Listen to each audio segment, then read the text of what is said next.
Students, how are you? We have completed first lesson and first poem, and I hope you will have written these questions on your notebook and learnt them.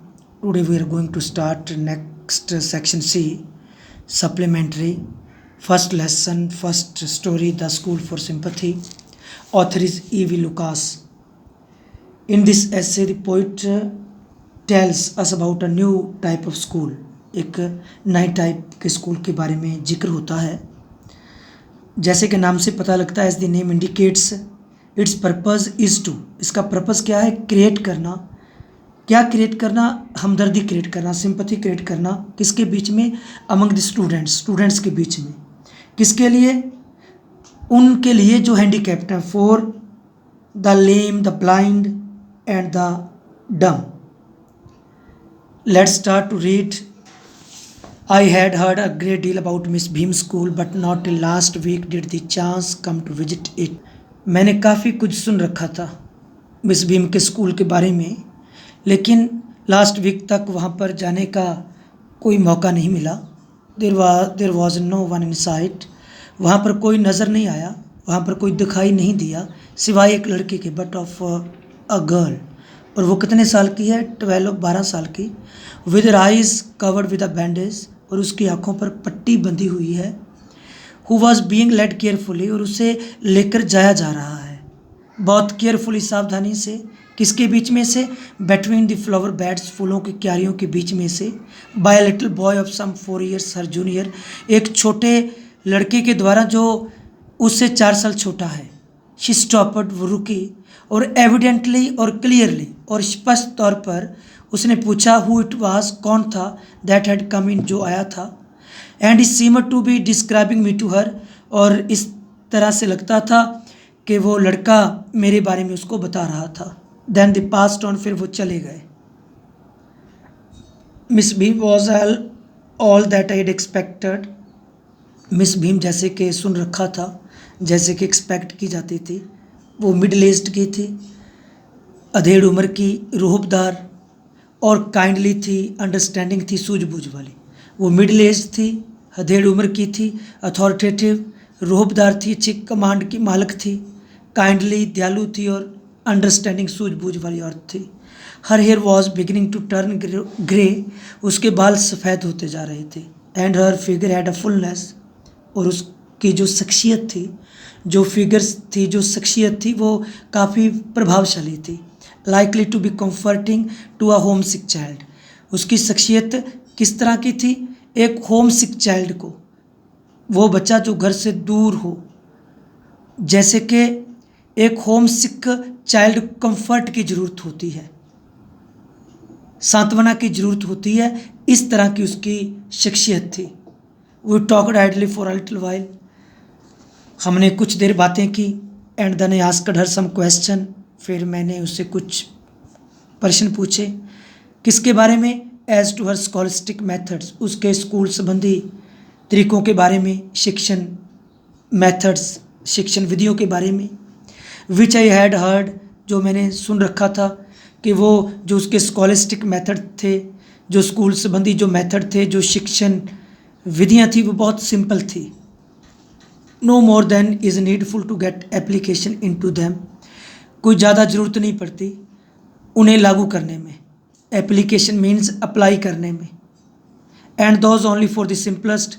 और वो बिल्कुल simple हैं, जैसे कि spelling, कैसे spelling है, कैसे add करना है, कैसे शब्द जोड़ करना है, कैसे ऐड करना है, कैसे सबट्रैक्टिंग करनी है, माइनस करनी है, कैसे मल्टीप्लाई करनी है, कैसे लिखना है, ये सभी simplest.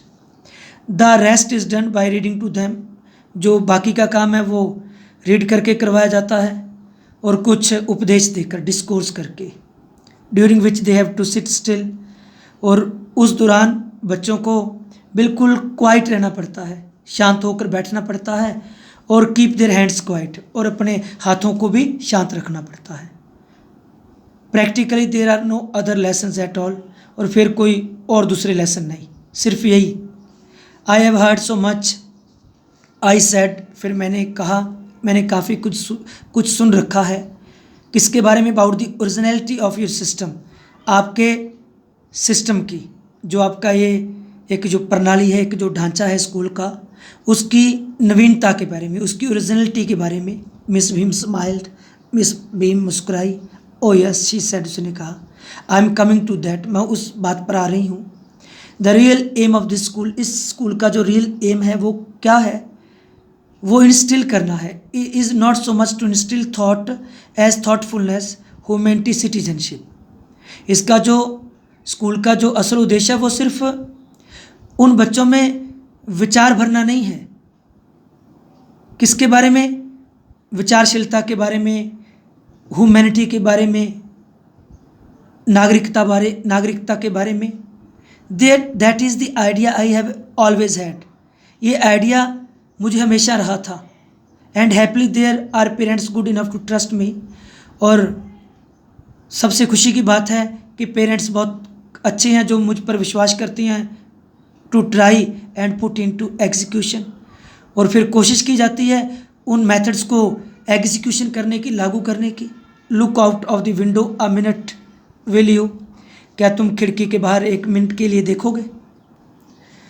I went to the window, मैं खिड़की के पास गया। Which commanded a large garden and play ground at the back, और उसकी बैक साइड एक बड़ा गार्डन था और एक बड़ा प्ले ग्राउंड था। व्हाट डू यू सी, तुमने क्या देखा? मिस भीम ने पूछा। आई सी सम वेरी ब्यूटीफुल ग्राउंड्स, मैंने कुछ ब्यूटीफुल ग्राउंड्स देखे। ही सेड, उसने कहा। And a lot of jolly children, और कुछ जॉली चिल्ड्रन देखे जो बहुत खुश थे, वो बच्चे देखे। But what perplex me and pains me too is to notice that they are not all as healthy and active as I should wish. लेकिन मैं कुछ बट वट परप्लेक्सेस मी, लेकिन एक बात जो मुझे खटकती है, जो मुझे परेशान करती है, परप्लेक्सेस परेशान करती है और मुझे दुख भी देती है, पेन पीड़ा देती है, वो ये नोटिस करके कि वो they are not all as healthy and active, वो इतने हेल्दी नहीं है, इतने एक्टिव नहीं है जितना कि होना चाहिए।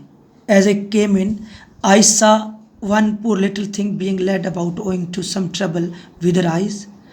जब मैं स्कूल में आया था तो मैंने देखा एक छोटी लड़की को जिसे लेकर जाया जा रहा था, being led about owing to some trouble with her eyes, उसकी आंखों में कुछ प्रॉब्लम थी, कुछ ट्रबल थी। And now I can see 2 more in the same plight, और मैं अब देख सकता हूँ 2 और जो लड़के हैं उनको उसी दशा में। जो पहले मैंने लड़की को देखा था कि उसकी आंखों में कोई ना कोई पेन है, कोई ना कोई ट्रबल है, तो मैं 2 और लड़कों को देख सकता हूँ उसी प्लाइट में, उसी हालत में। While there is a girl with a crutch just under the window watching the other at play, जबकि एक लड़की है विद अ क्रच, जो बैसाखी के सहारे चल रही है, crutch, just under the window watching the others at play, और विंडो के नीचे मैं देख दूसरों बच्चों को खेलते हुए। She seems to be a hopeless cripple, और शी सीम्स इस तरह से लगता है कि वो क्रिपल है, अपाहिज है, अपंग है। थैंक्स।